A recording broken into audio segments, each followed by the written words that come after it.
April 14th. Oh god. Okay. April 14th. You know what I used to take for granted? Telephones. Did I skip one?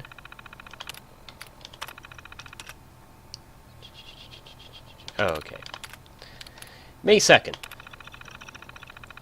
In the early hours of the morning, while Chris slept, I snuck off to my office to tinker with my favorite new toy. Just as the radio was powering up, I noticed that I wasn't on the correct frequency to be able to communicate with Concord. I must have clumsily knocked the dial when powering it off last night. Just as I was about to change the frequency, I started hearing a series of faint beeps. It would seem I'm going to have to dig out my old Morse code book. 10th.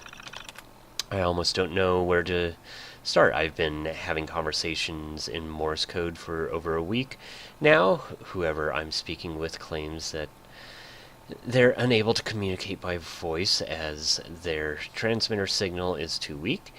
They're also being a little secretive with regards to their location. I might give up communicating with them.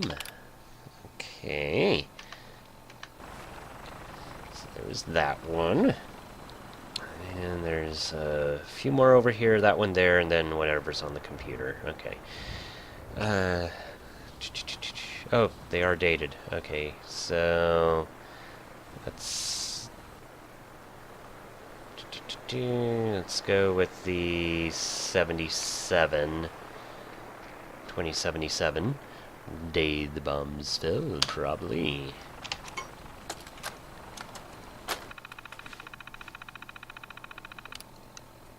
August 15th. Chris and I said our goodbyes to the Robinsons this morning as they were building up for their future as they were bundling their furniture into the back of a moving truck. It's such a shame another family lost to Sanctuary Hills. Mr. Robinson was nice enough to give us some parting advice, though. It's his opinion that Chris and I are just being stubborn and that we should simply drop our cause. It took everything in my power not to sock him right in the gut, but thankfully Chris was holding my hand. When will people realize that we will not be pressured into leaving our own home? Is nothing sacred anymore? It's 29th. We received another letter this morning from the Housing Association with an even bigger purchase offer. Damn fools. They honestly believe we're holding out for more money. September 5th. I woke up this morning just in time to see the Abel family leaving. Our neighborhood is down to just 2 families now, and us and the Whitefields. They've already started tearing down the other homes to make way for that monstrosity behind us. The noise is horrible, but I still don't care, even if they have to build directly over our damn roof. We are not going anywhere. October 20th. So we received a different kind of letter today. It was from the Housing Association again, but this time the letter had a Vault-Tec stamp on the corner of the page. Apparently, if we agreed to sell up, we are being offered a place in one of their swanky vaults up near Sanctuary Hills. I threw the letter into the trash before even showing Chris. To hell with Vault-Tec.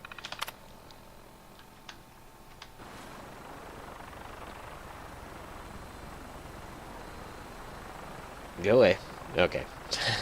One of my friends just logged in. I tried to go offline, but I already had the game running, so yeah. Next tape. And we are under attack again. January 1st, 2078. Happy New Year! I know it's been quite a while since I've written anything down here, but in my defense, it's taken a little over 2 months. Oh god, why do I keep yawning? Just to get this terminal back in working order. You see, the terminal was one of the many things that I own that took the brunt of the nuclear explosion. No, you read that correctly. How did I survive, I hear you? Well, I hear you ask. Well, here's the thing. I have no damn idea. One moment I'm sitting in the living room writing a strongly worded letter to the Housing Association.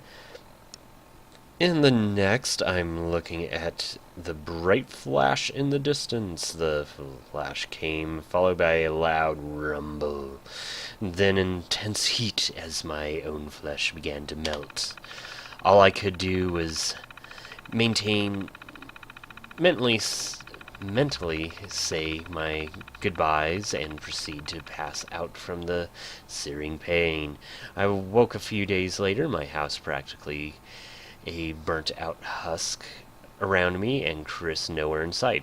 Trying to get up gave me a surprise, as the skin on my back had become fused to the living room floor. Oh god. And I had to quite literally rip myself off of it. After that unpleasantness, I wandered around outside for a while to see if I could find Chris, but he was nowhere to be found.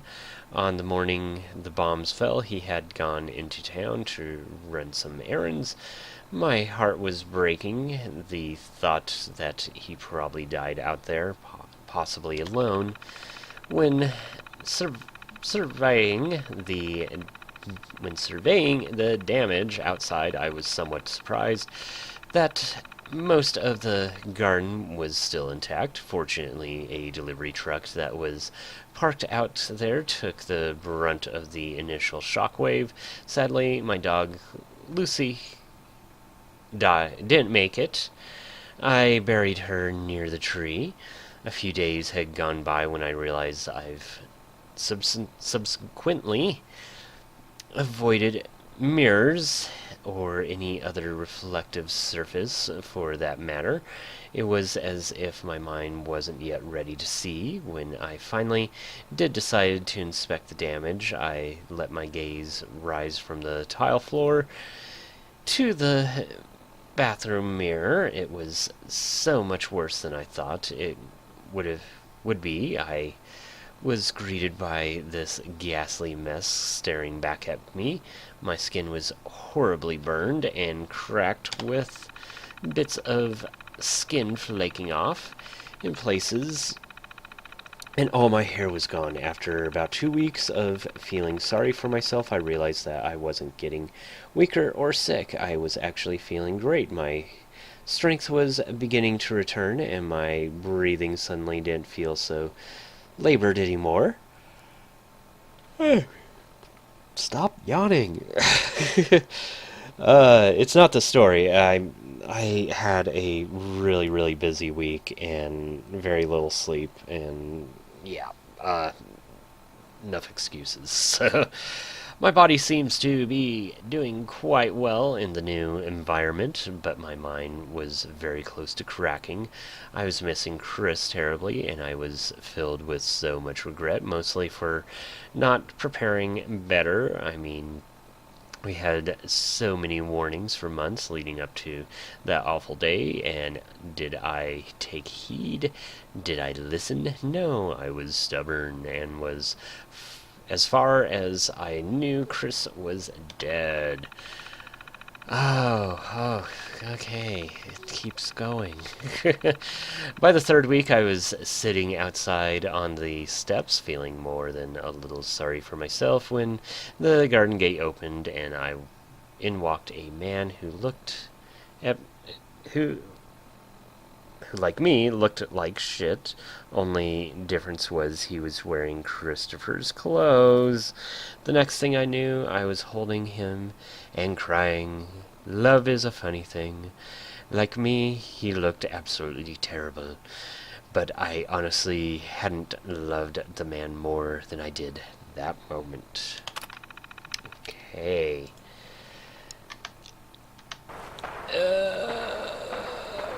Last one. Except for the note in the basement. And whatever's on the computer. April 25th. No, don't lose your voice. All Chris seems to be doing lately is pissing me off.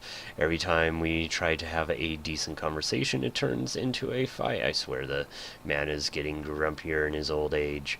Sure, we used to have our little quarrels before, but not like this. You'd think with the life and death scenario we face on a daily basis, it would put an end to our silly bickering. Maybe it's stress when we were not at each other's throats. We're either fixing things that broke or we spend countless days on the road scabbating. Just when I started to believe our lives couldn't get any more monotonous, Chris barged into the bedroom this morning, all excited. Apparently he'd seen someone during his morning stroll, but said that they had disappeared before he could reach them. He suspects they went into the sewers to avoid him. How rude. Hopefully we will bump into them again. So we finally found the person Chris had seen last week. She was sitting on a park bench near what's left of the lake. As we made our approach, it was easy to see she had gone through a similar transformation as we had, but she wouldn't acknowledge us in the slightest. Chris went to give her a little shake, to snap her out of whatever funk she was in, but I pulled him away. There was something very off about her vacant expression, and the way she simply stared into the lake. Maybe life out here has driven her mad.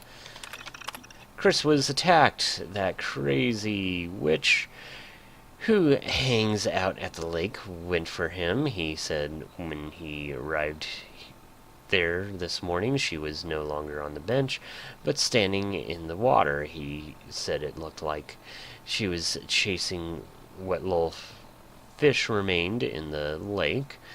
When she spotted Chris, she bolted straight for him. It would seem she was no longer docile, but as rabid as those flocking dogs. Chris managed to fire a few shots, and she went down. First time he's ever had to fire a gun at someone. I don't think I like what this world is doing to us. Okay. So, mostly backstory and Edward's terminal. Please insert your holotapes. No way. I'm taking them. Okay. So we're going to go back into the basement, and we're going to find that other note. Okay. I no-clipped in here, and a bunch of more rats decided to pop in. Where'd you go? Where'd you go? There's one more. Or did he die? Nope.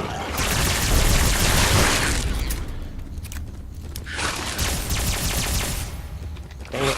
Where are you? Where are you? There you are. Okay. Anyways, so I found this random room when I went back to find those other notes. Anything in this?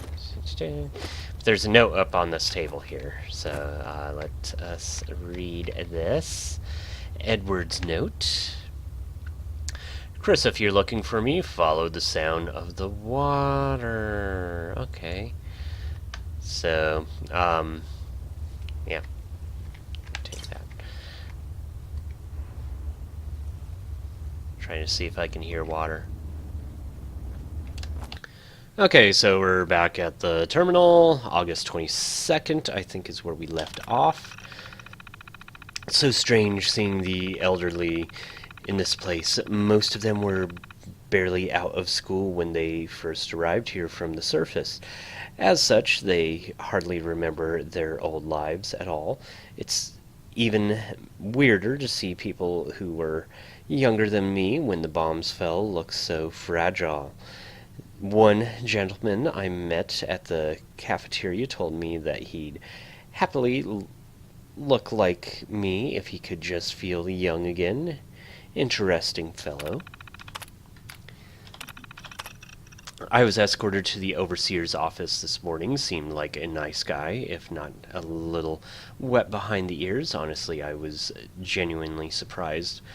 He was the overseer. I was asking him questions about structural integrity of the vault, power regulation, and the man just looked as if my questions were hurting him. He does seem to be very interested in my skills as an engineer, though. Apparently the vault hasn't seen the likes of a senior engineer in quite some time. Some sort of catastrophe back in 2100 when the A-team was tasked to remove fallen debris from the elevator shaft, and the whole thing collapsed on top of them. The overseer says after the tragedy, it became apparent there were no engineering experts left to pass down the tricks of the trade, as it were. Their current experts have only been useful in the old patch-up jobs here and there. I'm surprised they've lasted this long. August 25th. Had another meeting with the overseer today. He's asked me if I'd be willing to take a look at a secondary elevator system that apparently has never worked. Two non-functioning means of escape. How were these people ever supposed to reach the surface? I mentioned to him that it might be easier to reach the surface using the way I came, but he declined, saying it was too dangerous with the mole rat infestation. I didn't have the heart to tell him that if they can't survive the cave I built, they're in for quite a big shock when they reach the surface. P.S. They gave me my very own vault jumpsuit today, but then told me that wearing it isn't enforced anymore. Overseer's idea, apparently, something about not stifling individuality. Okay, moving on. So we had a door over here. Ew. Hey. Armstrong. Armstrong. Get over here. Okay. Armstrong, come on. Armstrong. Get over here. Oops, my bad. And weapons. Ready? Ding, ding, ding, ding. If I hit him too much, he will go hostile on me. Okay. Moving on. Yeah, let's pick the... Well, let's continue following the map marker. Which is pointing over that way. So, let us see. Unless any of these doors open. So, that must be one of the elevators. And another elevator, okay. I'll find you. Thought I... What's that noise? It's nothing. Just us ghosts. Let's do this.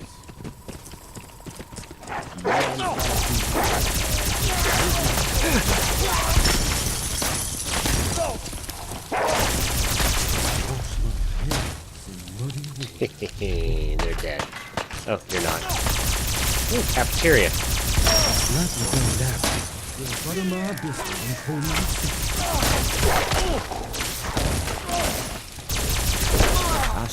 Ooh, good one, Rodney. Okay, so laundromat. Clean our linens here.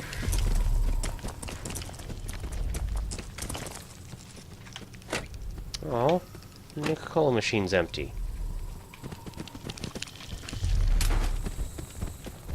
And I'm just wanting to look around real quick before we go up that elevator.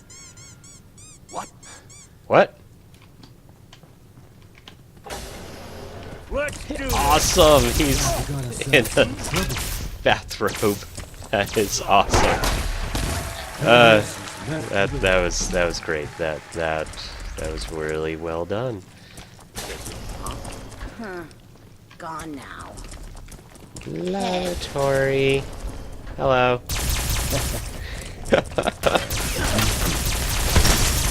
See that giant gun come in. Hello. Unisex bathroom? Well, I guess it's better to be a has-been than a never was. Yep. And a cigarette machine in the bathroom. That's interesting.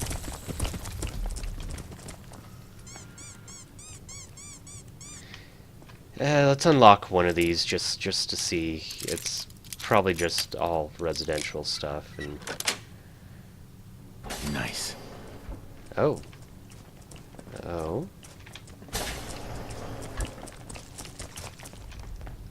That's not creepy.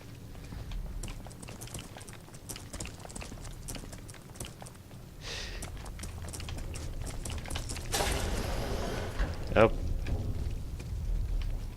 Now I'm creeping myself out.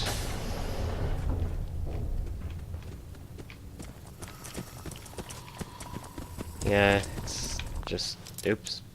Sure, we'll unlock this one too.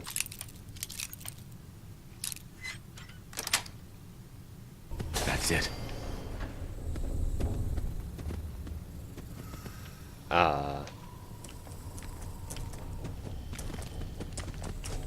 Hello? Annabelle.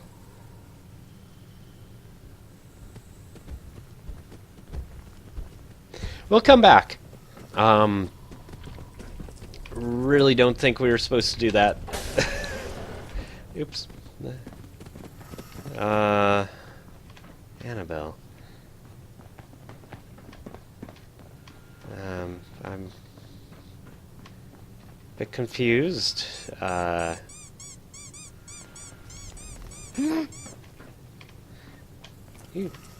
Requires a key. Requires terminal. Okay. Just noises. So let's What's that noise? go back and talk to Annabelle.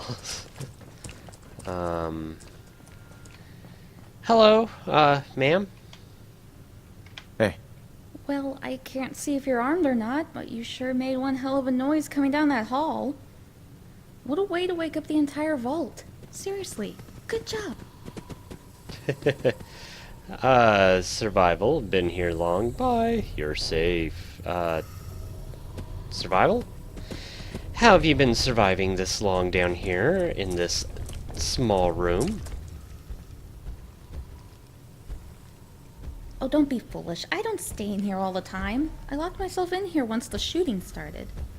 Thanks again, by the way. Been here long?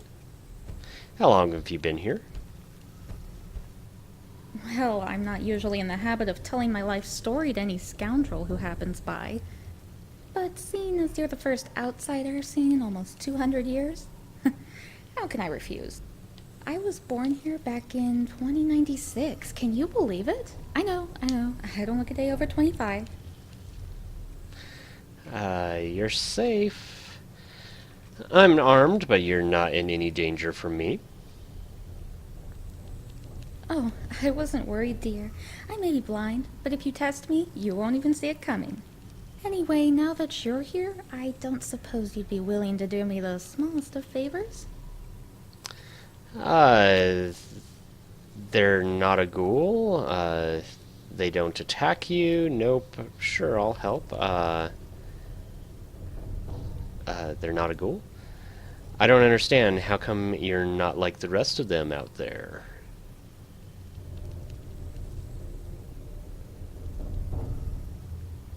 Oh, I am, on the inside at least. No, I'm not being metaphoric. Like them, I was forced to take a serum by the Overseer. For most, it turned them into what you see out there in the corridor. I was the exception. The only one the serum actually worked on with minimal side effects. It extended my lifespan exponentially, but took my sight. They don't attack you. So the others let you move around freely without giving you any grief.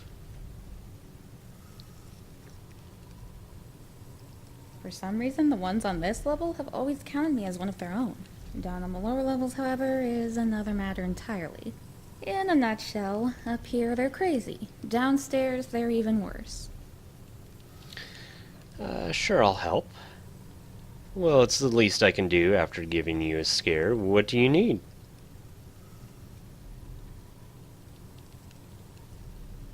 Great. You see, when I was a child growing up here, my father was the senior engineer. He always wanted me to follow in his footsteps.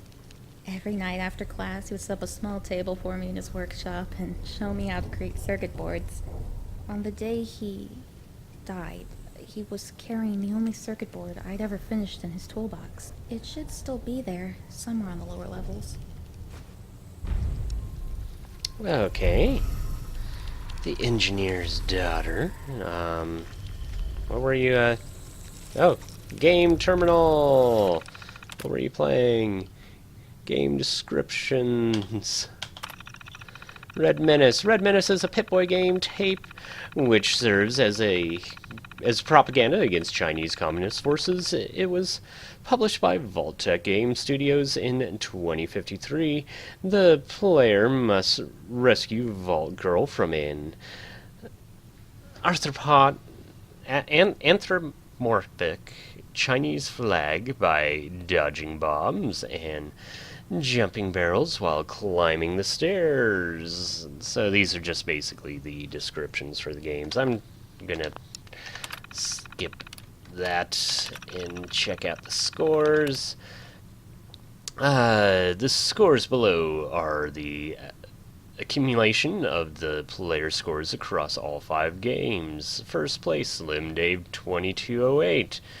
224,567. Second place, Clone Wolf. Third place, LHS Breach. Fourth place, Kata Bose Games. I'm not familiar with them. Fifth place, GAZArts. Congratulations to Slim Dave. The beer crate is yours. GAZArts, why did you even show up? That's mean. Yep. Let's, ooh, beer crate. Contest prize. Alright, guys, let the game's tournament begin. Remember, you're playing for a full case of beer just for you. Okay. Noodles. Ooh, circuit board. Okay, so I was hoping she would give us a key. She did not have a key, so we're going to have to look around and see if we can find this key. Hello. Good morning.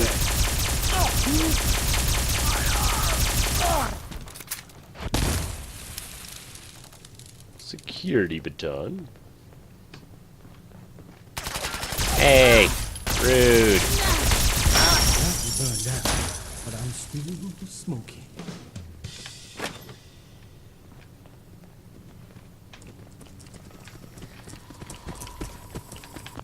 I hope I did not break this mod. Terminal only.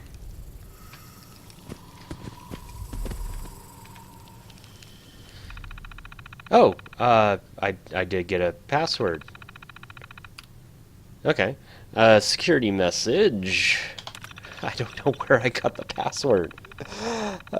Due to the current alert level, all elevators have been security locked by the request of the overseer. Only those carrying authorized access cards will be able to travel between the floors. We apologize for any inconvenience caused. Unlock both elevators. Unlocking both elevators.